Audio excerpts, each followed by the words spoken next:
today? Hi, I'm Miss Sally, and I brought my book bag today. I'm going to read a story, one of my favorites. Let's see which one it is. I love this one. You want to see? It's called Annie and the Mud Monster by Gachenbach. Whew, that's a long name. It's written and illustrated by him.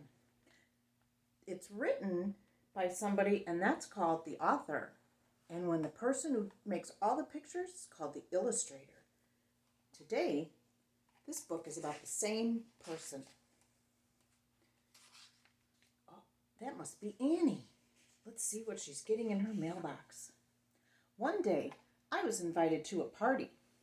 Come dressed as a vegetable, I was told. So I decided to go as a potato. Will you please help me make a potato? I asked my mother. Yes, I will, she said. My mother and I made a potato with wire and cloth and with brown buttons for eyes. When we were finished, my mother was pleased. You should win first prize for the best costume, she said. Maybe so, I replied. But I think there's something missing from my potato. What could that be? My mother wanted to know. I don't know, I said. I'll have to think about it.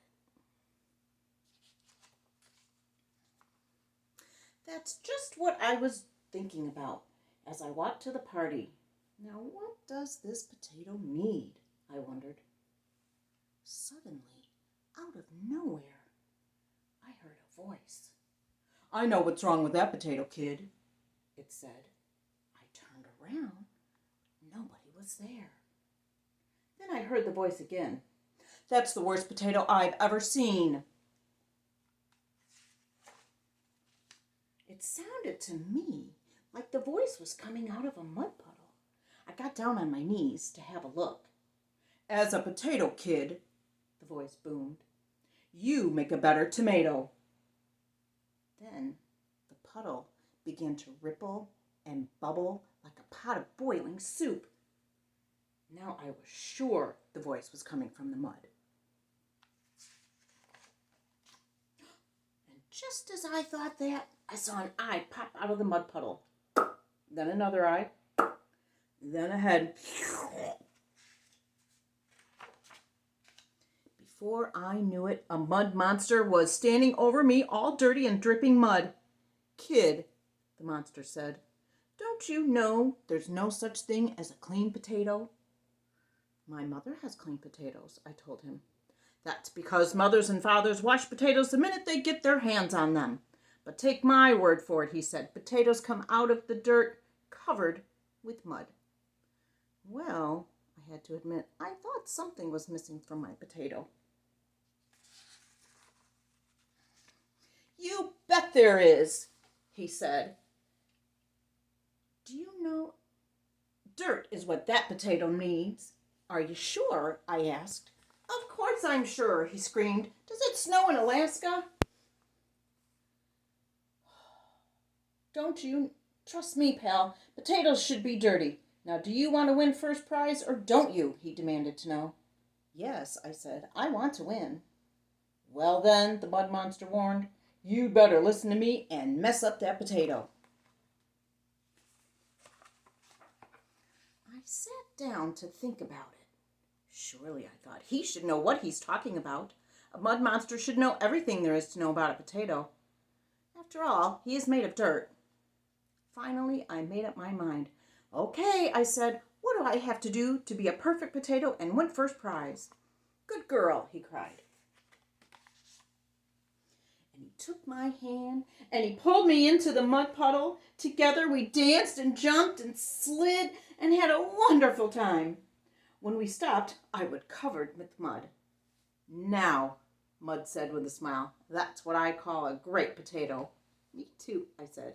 I was happy with my potato at last. Thanks, I told Mud, and went on to the party. When I got to the party, I met a carrot and a pepper. Wow, Carrot said to me.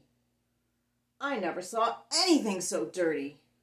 Ugh, muddy potato, said the pepper. Stay away from me. I tried to be careful at the party, but I made a mess wherever I went. I dropped mud in the party punch and all over the chocolate cake. I got mud on the onion and smeared the cucumber and smudged mud on the tomato too.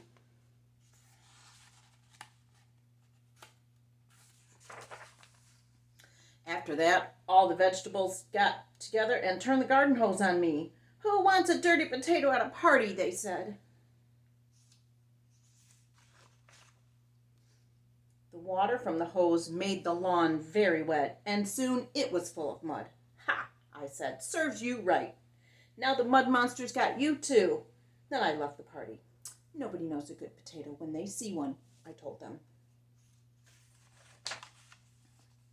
When I got home, I told my mother what had happened and all about the mud monster.